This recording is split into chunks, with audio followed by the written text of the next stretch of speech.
I brought with me, I just came across this the other day. I want to read this to you. Okay. It's just a paragraph, and it was a course I was teaching at the University of Bridgeport, a brain biochemistry course I was teaching back in the 90s. And I want to read to you just this first paragraph about the opening to this conversation about the brain. This is what it says. There's no doubt about it, as you age, brain function declines. However, it's not a uniform decline in all people. Okay, it's not a uniform decline in all people. Some people have more decline than others, Right. based on genetics, exercise, dietary factors, exposure to environmental contaminants, drugs, ability to detoxify, general health, history of degenerative disease, genetics, and so on. Every one of us, in some way or another, have to start protecting our brain at about the age of 39 years old, 39 Well, what to about 40. the people that didn't do that? Like I'm over, believe it or not, I'm over 39. I didn't do that. Am I? No, it's never too late to begin. Okay. It's never too late to begin. I mean, the brain, first of all, the brain, it's an amazing organ, without doubt. It weighs about 3 pounds. Okay. You have to hold it in 2 hands. It feels gelatinous. It contains 1 billion neurons, a billion neurons in your head. Oh my God. And the connections they make between each other, 1.5 trillion. So your brain What do is you mean 1.5 trillion connections? 1.5 trillion connections of neuron to neuron. So your brain can tell your brain what has to be done, and your brain can tell your body what has to be done, and your body can tell your brain what it's been doing. It's just absolutely amazing.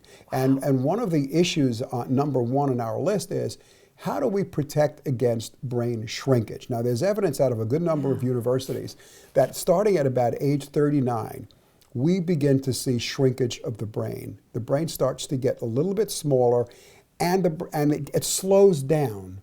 The sheath, called the myelin sheath that keeps the speed of the brain going, starts to harden. So changes start to take place at 39. Therefore, we want people to get this brain plan going in their mid-30s. Now, and it's never too late to do this. It's never too late to do this. And there are endless things that can create brain shrinkage. And it's modifiable, though. The degree to which a brain shrinks is modifiable. I mean, let me just read some headlines here. I just grabbed these off the desk. These are within the last 2 weeks. This is unbelievable. Of different factors that can shrink your brain. I'll just read this one from Mount Sinai. High protein diet may shrink your brain. Drinking alcohol will shrink your brain. Hormone therapy linked to brain shrinkage in older women. It goes on and on. Higher stress can shrink your brain. But you want to hear the one that is most amazing, that really is pretty astounding. Listen to this headline. As your waist widens, the fatter you get, basically, the smaller your brain gets. So you're literally, by being obese, by being overweight, you are not also only putting your body at risk, but you're creating the groundwork for dementia.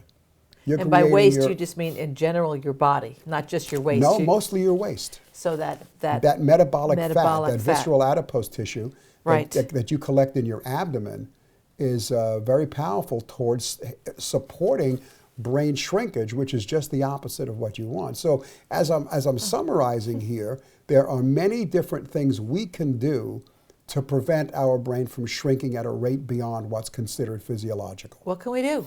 Well, we have to look at some of the other aspects of the brain plan.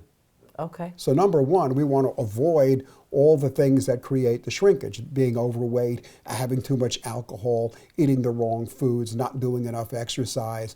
All of that participates in your brain shrinking.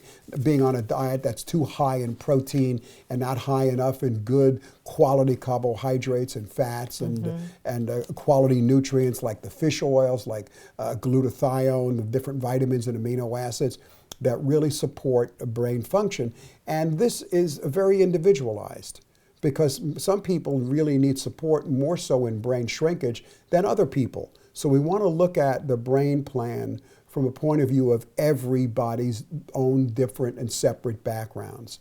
The perfect example I use on class and on my radio programs is me, because my family is loaded with brain shrinkers. parents on both sides with Alzheimer's disease, grandparents on both sides with senile dementia and Alzheimer's disease.